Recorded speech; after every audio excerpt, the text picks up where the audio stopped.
Okay,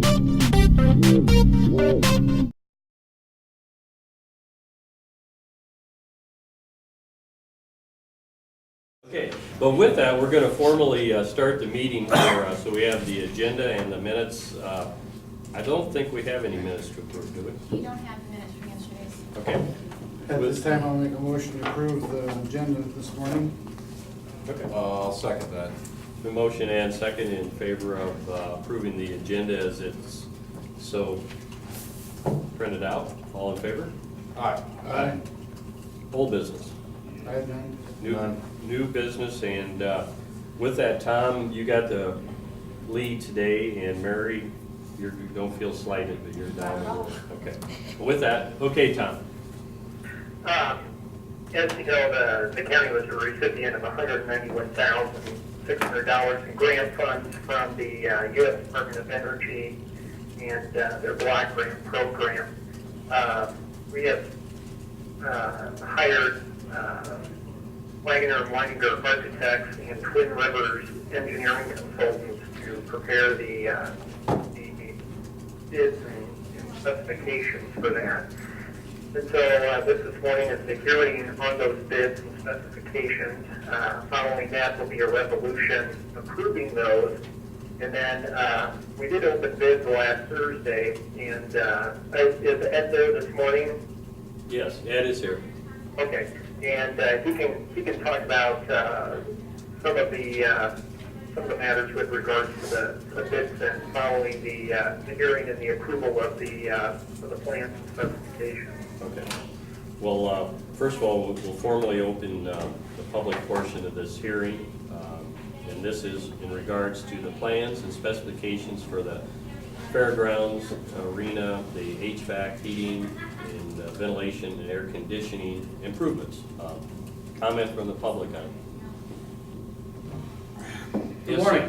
I'm Darrell Johnson. I live at 4 Farmstead Square here in Mason City.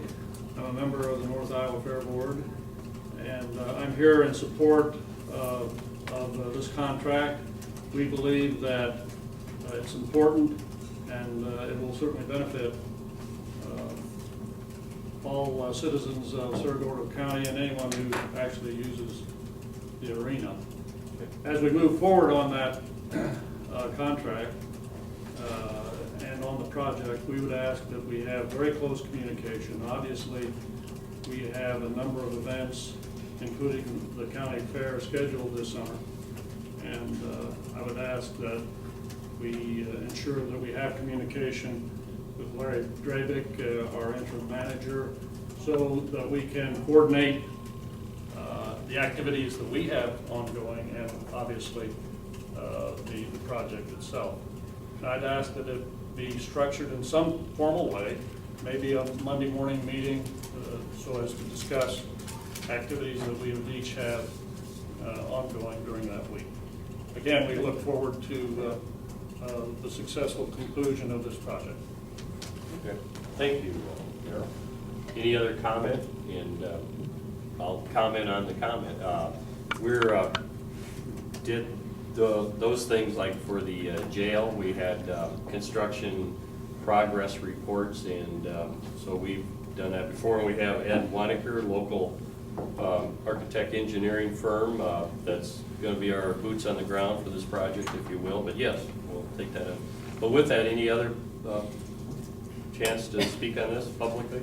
If not, we'll close the public portion of this hearing. Mr. Chairman, hearing no more comment, I move to close the public portion of the hearing. Okay. Second? It's been motion and second to close the public portion of the hearing. All in favor? Aye. Aye. Okay, Ed, you have the floor. Good morning. First of all, I assure Mr. Johnson that the project will be coordinated with the fairgrounds, so you can still not to interfere with your ongoing operations. Tom, you're still with us, right? Yes, I am. Okay, I just checking. The project involves, as Tom was saying, energy efficiency improvements. The project centers on the North Iowa Fairgrounds arena, and the system that currently heats the locker room portion and meeting room portion, which is on the east side of the facility, is basically in poor condition and doesn't operate well. So we're going to replace that with a boiler system that's higher energy efficiency. We're going to replace a couple water heaters, and along with that, we're going to provide some safety too. Currently, there's gas-fired units with a flame that are in with the ice making equipment, which is Freon, which is not safe. So we're taking the boiler and the water heaters, and we're going to locate them in a room adjacent to the existing mechanical room. So the project it involves energy efficiency, but also safety. We put it out for bid. We received 2 bids. One was from Mechanical Air Systems here in town for $207,000. The other was from Proctor Mechanical out of Des Moines, and theirs was $279,932. We had other interested parties. I guess the project was really bid. The prime contractor is a mechanical contractor because it's mostly mechanical work.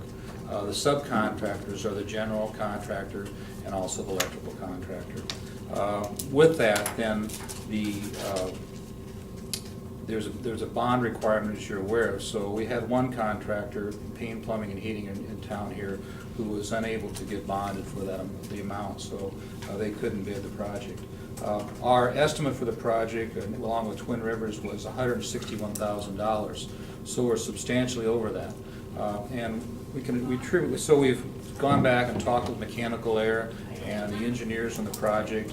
We're trying to basically get this bid down to an acceptable level so we can get the project done. And it appears we're heading in that direction. We were hoping we'd have it done by today, this morning, but we haven't been able to acquire a couple of revised quotes from some contractors. So probably the next day or two, we're going to be able to do that, and then hopefully bring that back to you next week. Okay. And there's some misunderstanding in the bidding in terms of some items, so we've got some high quotes. One was the sprinkler system, one was the control system. We've clarified that. We've done some other modifications in terms of simplicity. So again, I think we're going to get back down to a level that we can get this project under construction. Okay. Tom had an opportunity Thursday afternoon, late in the afternoon. What your bid was 2 o'clock or 12? Yes. And he addressed that. It came in over. So. All righty. So the grand scheme of things to be done, but probably scale back some incidentals, or? We just need to clarify things with some subs to get an accurate quote, like I said, for a couple things. We're going to simplify a few things here too in terms of the system itself. Okay. All right. But it should operate the same, it should Certainly. have a good operating system. All right. Well, thank you. Any other Thank you. questions? Okay. Well, that leads us to number 2 on the agenda item. This is to consider a resolution adopting the proposed plans, specifications, form of contract, and estimated cost for the Fairgrounds Arena HVAC improvements. So, I'd move resolution 2011-63, Mr. Chairman. okay. Second. We have on the floor a motion and a second to approve the proposed plans. We're going to use resolution number 63. All in favor? Aye. Aye. And the summary of the bids you have given us. So, And Phil, if I could Yes, interject here, I think you should then table item 4 to Okay. next Tuesday when we have a more solid amount from Mechanical Air. And we'll consider that resolution at next Tuesday's meeting. okay. Let the record reflect item number 4 on today's agenda will appear on next week's. Okay. So we're done with the Fairgrounds and Arena HVAC. So we moving along to Buildings and Ground Committee. Yes, the Buildings and Grounds Committee met Thank you. last Tuesday and considered 3 items. The first item was a request by the Veterans Affairs Office to utilize the former CPC office across the hall. they've received a computer from Iowa Workforce Development. Workforce Development is interested in kind of a satellite site near the Veterans Affairs office that would be accessible to their clients as well as anybody who wanted to come in and use it. One thing we talked about that would be important is that whoever's using that computer needs to be visible from the Veterans Affairs office. So we've discussed where a table might be set up for that. And so the Buildings and Grounds Committee recommended that the Veterans Affairs be allowed to use that for the workforce computer. And to my understanding is from Scott Tepner that the computer can be set up just to access that site for job searches and for nothing else. Okay. That's for the clientele to use, from the veterans people? Frankly, anybody can come in Okay. and use that computer if they want to come in and search for jobs. Okay. All right. We'll have to move on this. You want to accept the recommendations for the use of the former CPC? I'll make a motion to give the recommendation to town bids so that the CPC office can be used by Veterans Affairs. Okay. Second. There's a motion and a second in favor of the proposed plans of the Veterans Affairs using the former CPC's office. All in favor? Aye. Aye. Aye. Okay, number 2, recommendation of the county attorney's office to move to the former sheriff's office. We're getting close to a 9:45 here, Tom, but, I'll talk fast here. okay. Carlisle Dale has been working on moving the attorney's office upstairs to where the sheriff's office was. He has had plans drawn up for that. Bids are due today. At the end of the day, Carlisle has asked Brett Hines and I to join him and Tom Hurd, who's doing the architectural work on that, to review the bids, which we'll sit down and do next week. But the committee recommended that they should go ahead and move forward with that move, and also they'd be using part of the former dispute resolution office for file space as well as for taking depositions.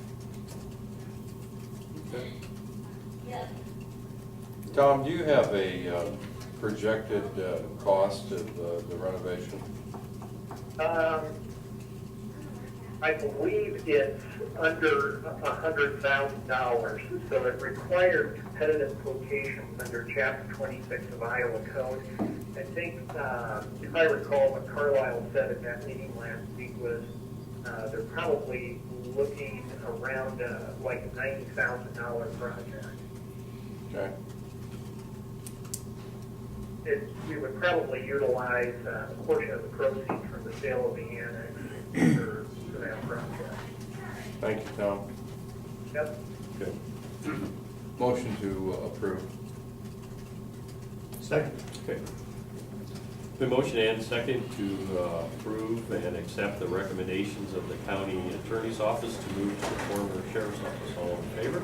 Aye. Aye.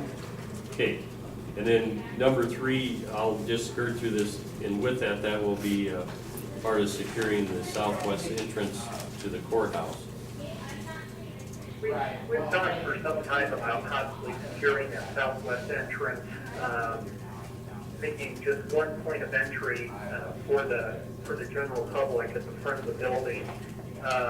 The treasurer's office has indicated that they are in support of doing that. I know the courts are in support of doing that because right now, with that back door open, access is pretty easy to all points in the building. And so we had a consultant come in and review the vulnerability of the building. That was one of his recommendations, to secure that and make that a swipe card access or or keypad access for employees only. And so the Buildings and Grounds Committee recommended to go ahead and move forward with that, and for Scott Tepner and me to obtain quotes on what the equipment would cost to install or to obtain an install to secure the southwest door. And then we would report back to the board as to what those costs would be before moving forward. Well, Tom, all you have to do is wait till the wind blows hard from the southeast. We close it all the time. Well, yeah, if we have to, otherwise the door just stays open. Yeah.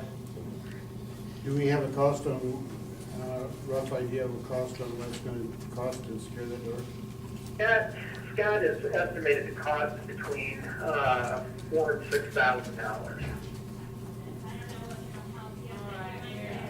I think it's a good idea, Tom. I've always had some concerns about that door and the access that it gave the public to any portion of the building if they so desired. So I think it's a good idea to consider this and to move forward on it. I'd make that motion to accept the Okay, and I think it's kind of the sign of the times. I hate to see us do it, but I think we gotta do it too, so I'll second that motion. Okay.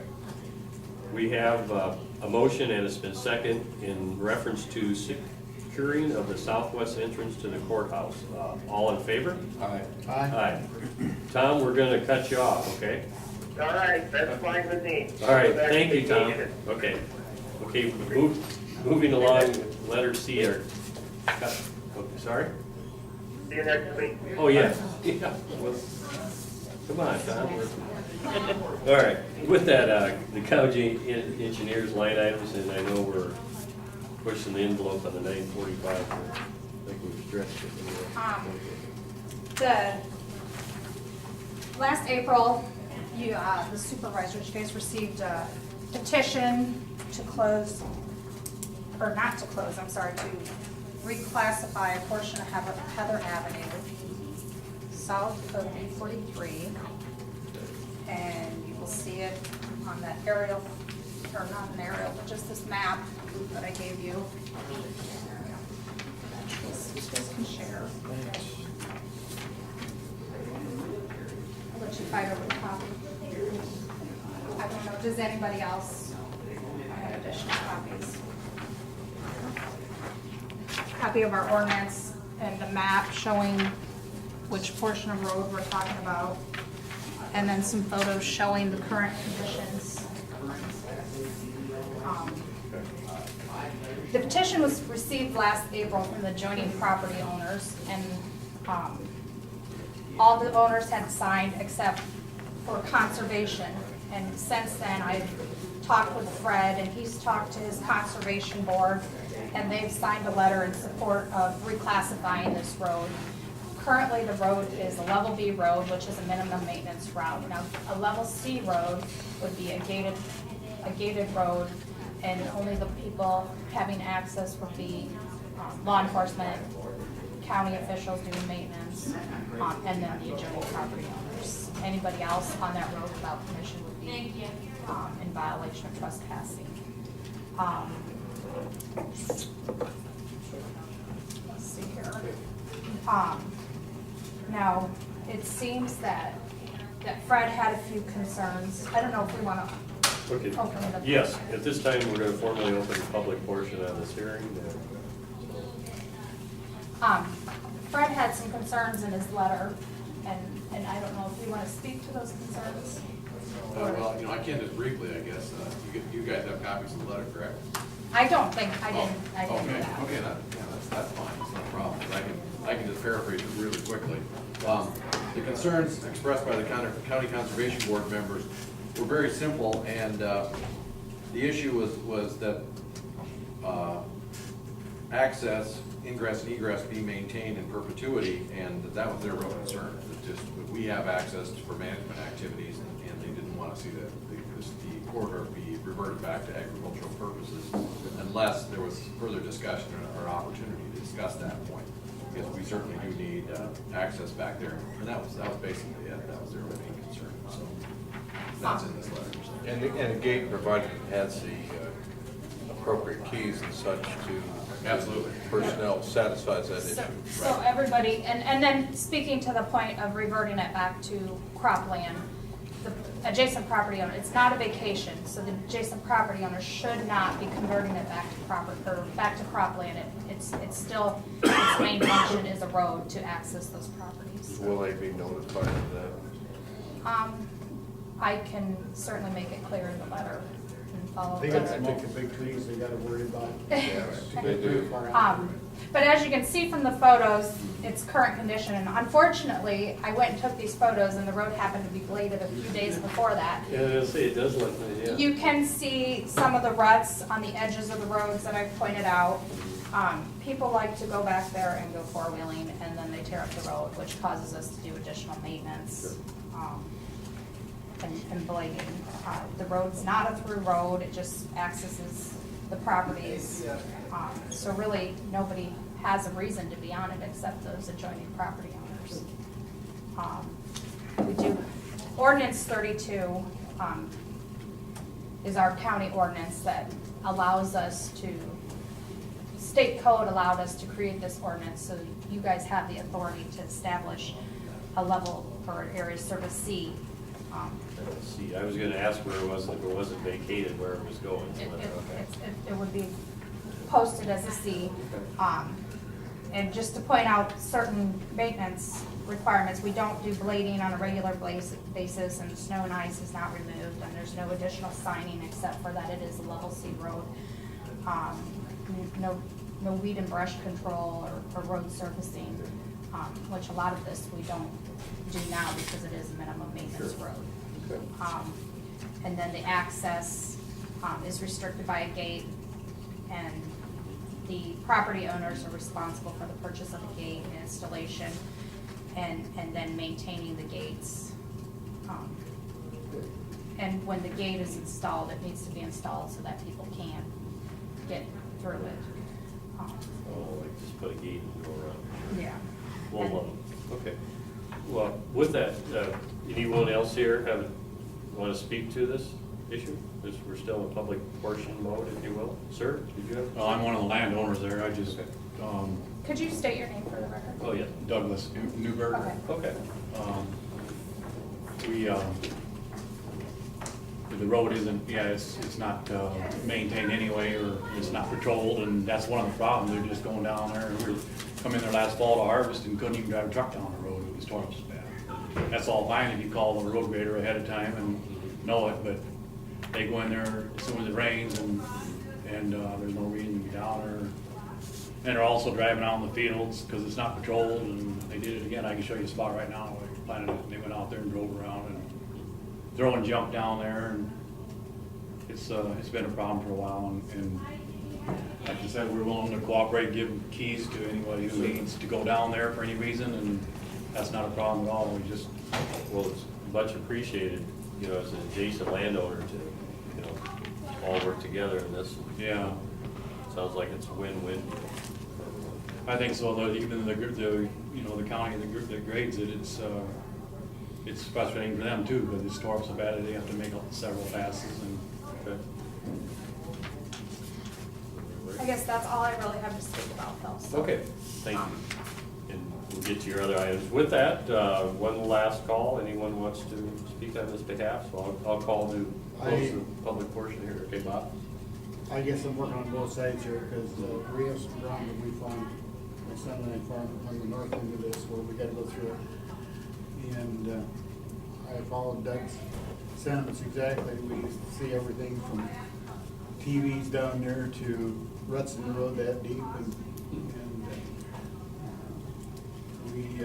we think something like this needs to be done. I think there's quite a few places in the county that things like this could be done, so if we do it here, maybe some of the other ones will consider doing And then you guys are gonna give Bob a key? Or what? So Bob can go watch TV? Yeah. Okay. At this time, Okay. I'll make a motion to close the public portion of the hearing before Jay gets real smart. Second. Okay. With that, we have a motion and a second to close the public portion of this hearing. All in favor? Aye. Aye. Aye. Thank you.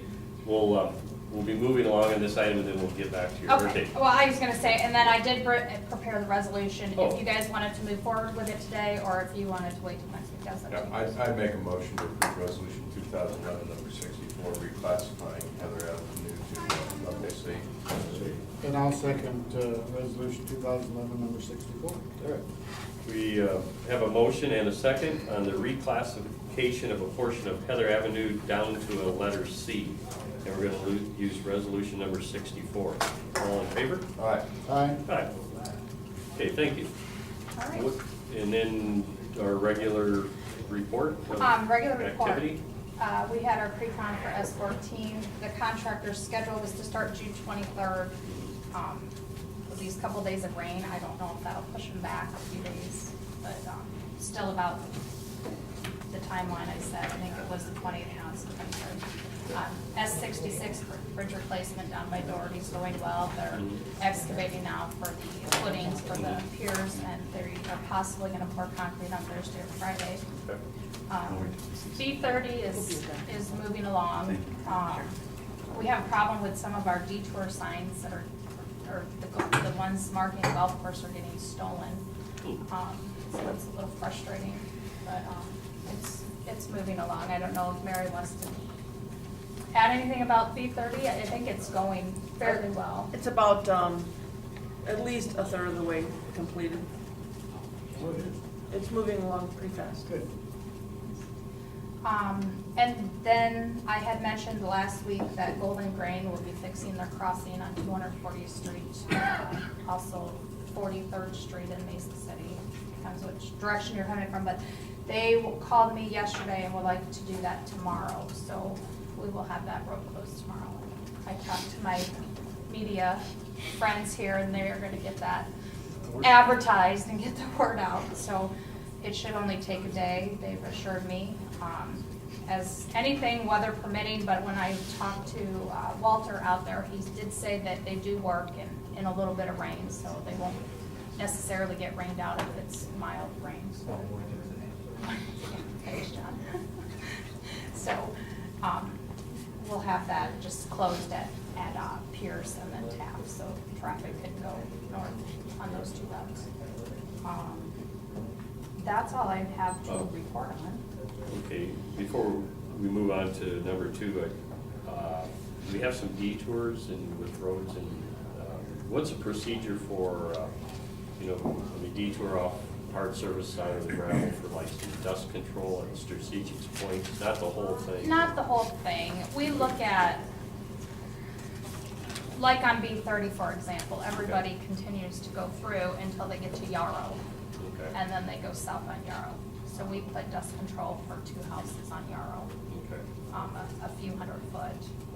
And do you hire that done? Do you have the? Yeah, we take bids for dust Okay. control, usually Dino's and Woody's. Okay. Bid it, and then So we'll- whoever's the low bidder, we just call and they do it Okay. at their bid price. There's some spots we're looking at, on that corridor, by Doherty. Yeah, okay, perfect. That's all I asked for. Well, thank you. Then you have the lead on number 2 on the agenda item. This is the North Iowa Touring Club. We presented it last week, or the background. Yeah, they have their annual bicycle blues and barbecue weekend.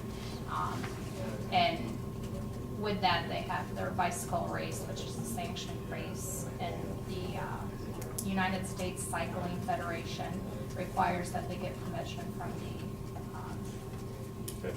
authority that has jurisdiction over the roads. So the resolution has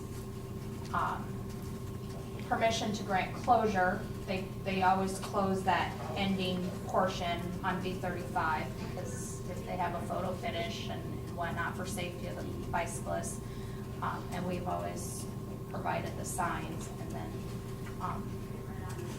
they the resolution grants permission for that closure, and then it also grants permission for them to use the other routes for their bicycle race, which would be a portion of B 43, B 55, S 25, and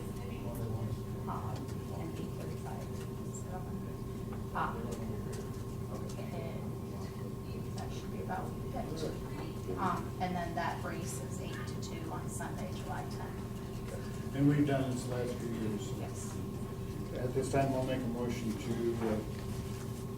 do resolution 2011 number 65 for grant permission to the touring club for the roads that were presented. Second. Okay. We have before us a motion and a second. This is considering a resolution to grant permission to the North Iowa Touring Club to use the county roads for bicycle racing using resolution number 65. All in favor? Aye. Aye. Okay. All right, anything else for Mary? Thank you, Mary. Thank you. Do, You can be now. I have a 1 and a 3. Sandy, we're, I think so. I got some driveways to look at, so not right away. Okay. and our, thanks again. Thank you. County auditor line items, the first one is claims. The claims are there for your consideration this morning. Okay. At this time, I'll make a motion to approve the claim as presented and sign where appropriate. Second. It's been motion and second to authorize the chairman's signature on the claims presented this morning. All in favor? Aye. Aye. Aye. Okay, payroll. We've got 2 payroll items. The first one is the payroll warrant report for the period ending June 4th. Motion to approve the warrant. Second. Okay, it's been motion and second to approve the payroll warrant report presented this morning as of 4th of June. All in favor? Aye. Aye. Aye. Okay, and then Sandy, you budgeted a second line item, a motion to set wages and salaries, a Yes, budgetary procedure. every year about this time, you'll get a spreadsheet listing all the current employees for July. There are no changes, and this year we can approve them by motion. Those are current employees, so we can approve all those payroll changes by motion. Motion to approve the wages and salaries for 2011, 2012. Okay. Second. The motion and second to accept and set the wages and salaries for the coming year, budget year of 2011 to 2012. All in favor? Aye. Aye. Aye. See, we're gonna be sliding through, anything else from the county? Not auditor? payroll. Okay. Not in payroll. I guess we'll just slip through the drainage. We have a conference call in reference to that, so. This one is separate. Oh, okay. Under letter A, we have a separate, that does not go with letter B. This is Drainage District 60 Creek Project, an update. Now this, CREP, pardon. The CREP project, Conservation Resource Enhancement Program, I believe,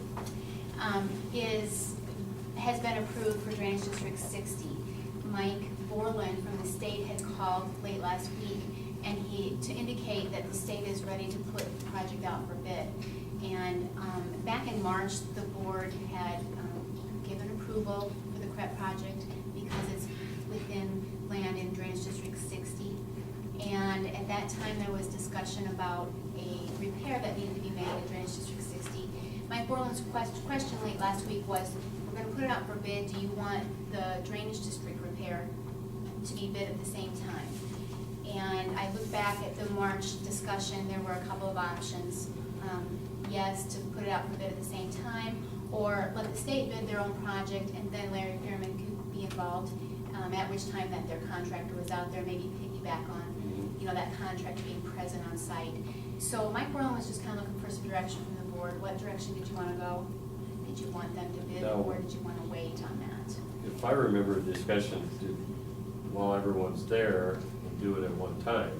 That's some general discussion. But we Bob, don't- you're a little closer. We don't have to, when they bid the CREP site, we don't have to have all the people in for that. But I do think that if we're gonna District Summit, there's gonna be enough expense there, I think we ought to have a public hearing on it. Okay. And I talked to Larry Furman one day, and he said that we could always, once we have the public hearing and the people say it's okay, we can always get somebody to come in and do it. So Okay.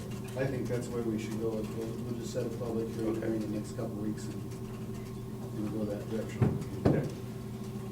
So, with that, we'll let the record reflect to continue,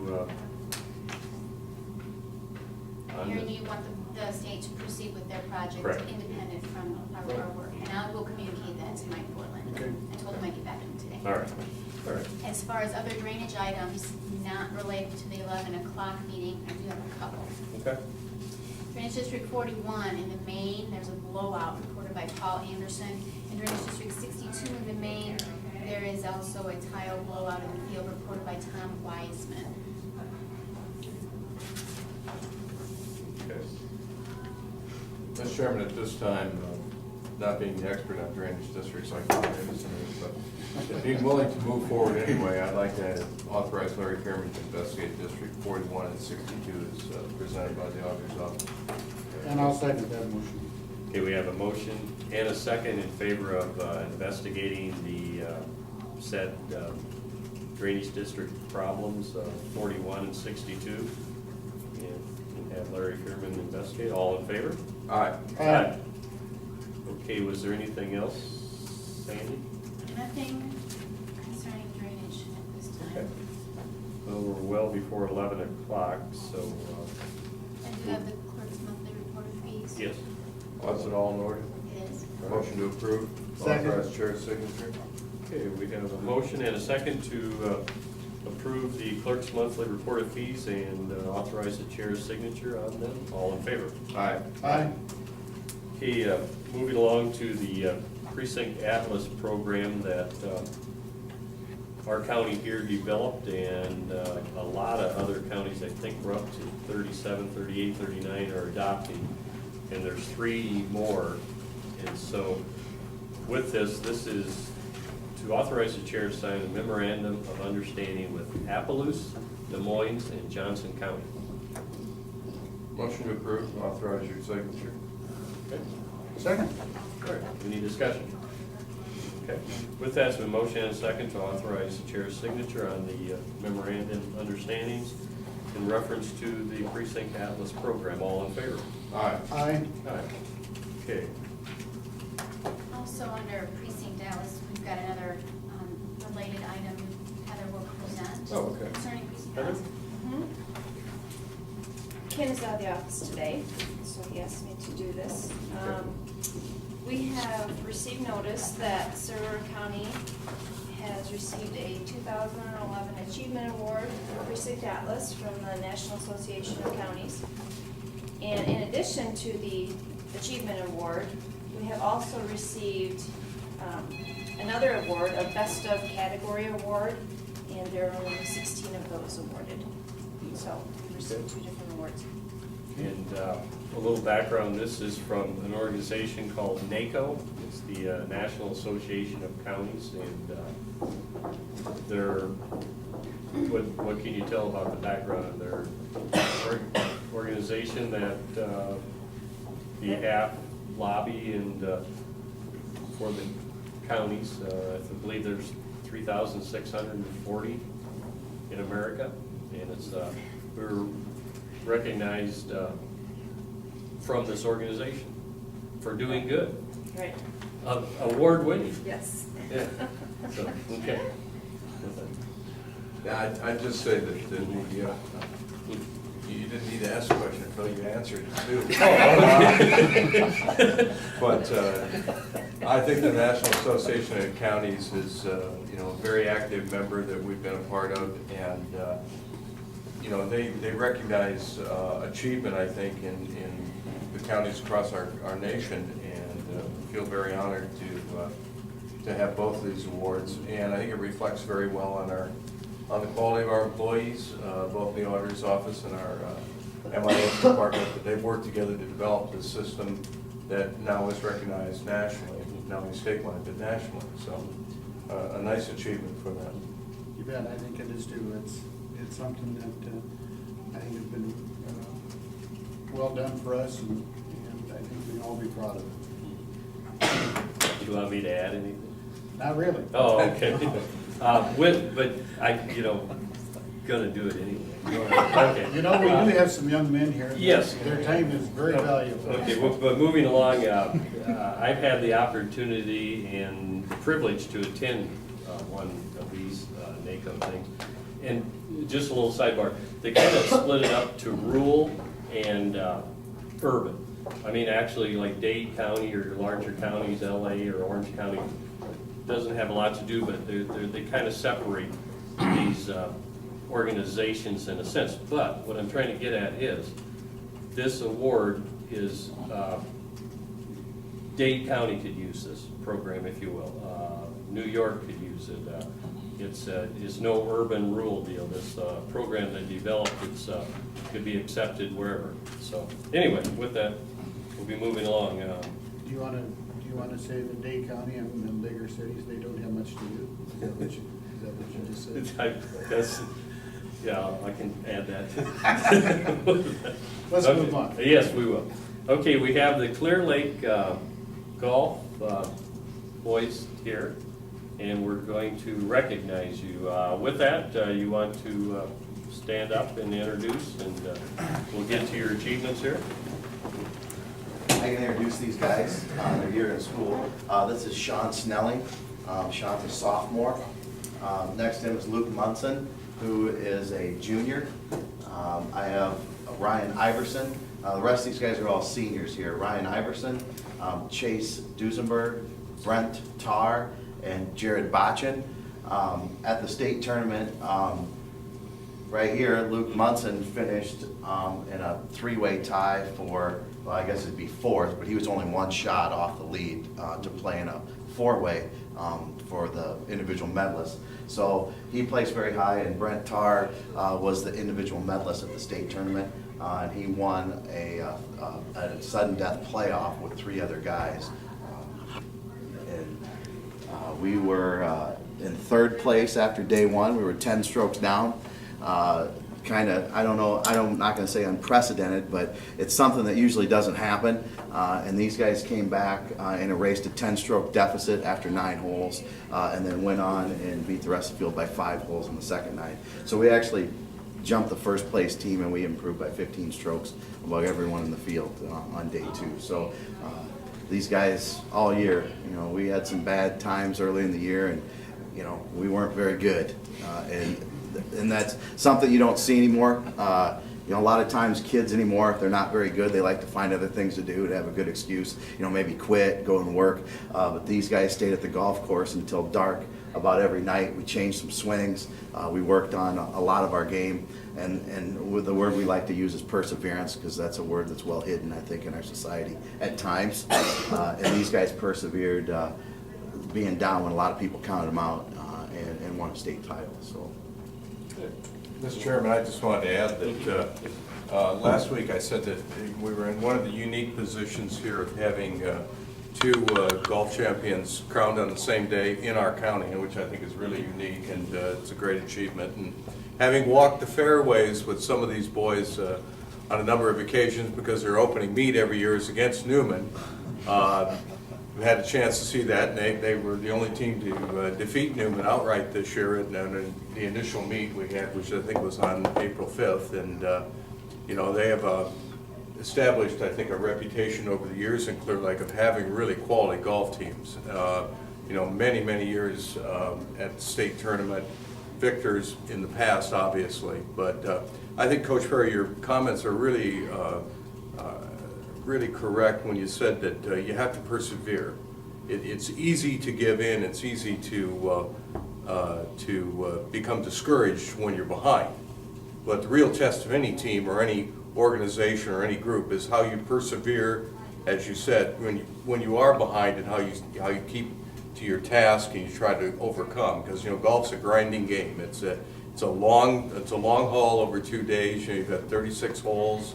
And I know the teams that you defeated. Those are good teams. Washington every year is down there at state, and of course you guys have run into Decorah before and Waverly, and of course you guys all know that. But they're good teams, and it really takes good play, and it takes a lot of hard work and effort. Anybody who knows anything about golf knows that you have to work at the game to be good. You have to have dedication, and really appreciate that. And know a lot of your guys, and like I say, I've had a chance to walk the fairways and watch them play a little bit here. And, I think it's a great achievement. I will say, we thank you for the opportunity to be here. Last Tuesday, we were down at the state co-ed tournament, which was held this year at Adele. And Luke Monson and his sister, who had won it last year, got first place. We moved up to the big school classes, and they ended up getting it tied for 5th. And lost a card back and ended up getting 7th. And then Ryan Iverson, along with Taylor Deal, ended up getting 21st out of all 4A and 3A schools. But at that tournament, we have a Golf Coaches Association meeting, which I am on. And several people, during they just stopped the meeting and said, you realize that Clear Lake and Newman are within 6 miles apart. So it's not just Cerro Gordo County that caught the eye of the golfing world in Iowa, but the rest of the state of Iowa says there's something special going on here in North Iowa. And I know that's a tribute to our junior programs that we have here. Right. Oak Hills, a lot of our pros that we have around here, really put into this championship, not just myself or these guys, but they've guided them throughout the years when they're little. Right, that's very true. They've got an excellent junior golf program that, you traverse several courses through the summertime in playing these tournaments, and I know how much time and effort it takes, not only for you as players, but for your parents to be able to take you around, especially when you're younger. So, yeah, it's a great game, and it teaches you an awful lot about staying with it and overcoming adversity. And that's a great achievement to come back from 10 down to win, and those scores were excellent scores too. I've never had a chance to play the Ames Country Club, but I understand it's a little bit like the May City Country Club. It is. They changed a little bit. They really made a lot of the ponds bigger, so they've made a lot of changes, and they're still kind of in the process of doing that. So we had to play several holes with ground under repair too, so we kind of had to change our game plan a little bit for those holes. You mentioned Newman and us, maybe you can be on that. I'm trying to maybe get like an 18-hole match against us, us versus them sometime. And I'm sure Randy Fischel's be very happy to talk to you. It'd be nice to have it maybe later on in the year. It seems like we're always that first meet of the year. And, we always go to Highland because our course sometimes aren't open. Because you love Highland. We go to Highland. We usually shoot well at Highland. That's true. And I'm not sure we've ever lost to Newman, so, knock on wood. You have to bring that up. I think we do like Highland, and we would continue to play there. I'd like to play in an 18-hole on there if we ever could. So. Yeah, I just congratulate you guys. You guys did a great job, and we've just finished down at Lake Panorama when we were just walking off the course, and one of our players, I don't remember who, said, "Hey, I just got a text here at Clear Lake won at Ames." So it was, it was a nice way to cap off the day. Yeah, that's for sure. To see you guys come back. So, and congratulations to you, Brent, for winning the title and keeping your good composure. I know you always do. It's good. Here, I thought Brent all he did was mow his yard, because I live out towards his way, and every time I go by there in the summertime, he's out mowing. That's right. So evidently, he does everything but just mow. I'd like to congratulate you guys too. I have 2 sons that got to play in a few state tournaments, and it is exciting for the parents as well as your kids. My kids didn't do quite as well as you guys did, but it was exciting, and I can remember them days, and I'm sure it was a good time for all of you. And I'll just have this opportunity to any of you guys want to say anything? Anything? It's all been said, or anything cool that happened, or anything that's... Okay. Don't put them on the spot. Yeah, no. But with I told them they might be put on the spot, okay. so But they're ready to go. With that, will you allow me to read something in your behalf, you guys? All right. With that, it's a proclamation. Whereas the Clear Lake Lions boys golf team has had 10 state tournament appearances in the past 11 years. And whereas the Clear Lake Lions boys golf team has 6 state boys golf championships, and the Clear Lake Lions boys golf team has achieved 4 championships in the last 8 years, and the Clear Lake Lions boys golf team competed in the state 3A golf tournament on May 27th and the 28th at Ames Golf Club and Country Club, where they, the Clear Lake Lions Boys Golf Club, won the state 3A title with a 2-day total of 630. And Brent Tarr was the individual 3A state medalist with a 2-day total of 148. Now, therefore, we, the Cerro Gordo County Board of Supervisors, by virtue of the authority vested in us, do hereby applaud the commitment of the Clear Lakes Lions Boys Golf Team and proudly proclaim June 14th, 2011 as Clear Lake Lions Golf Day. All right, gentlemen.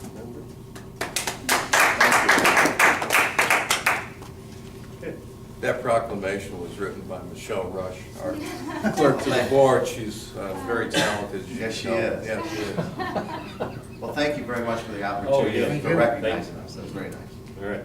Thanks, guys. What we'll do is we'll sign the proclamation and we'll let you, be able to take with and you Okay. can do with what you need to. Okay. Okay. Okay. Thank you. We've just got a couple items of business Yes. here before we conclude, Sure. then we'll be right with you. Take Okay, very no little- problem. We'll just take a seat here. All right. That's fine. We're going to be moving along to the a fireworks permit for Joel Meyer. And Everything is in order. Okay. His insurance, liability is in order. He's done this the past 8 years, I believe. all right. At this time, I'll make a motion to approve the fireworks permit for Joe Meyer. Second. There's a motion and second to accept and approve the fireworks permit for Joel Meyer. Joel Meyer. All in favor? Aye. Aye. Agreements and contracts, any? I have none. I have none. I have none. Appointments.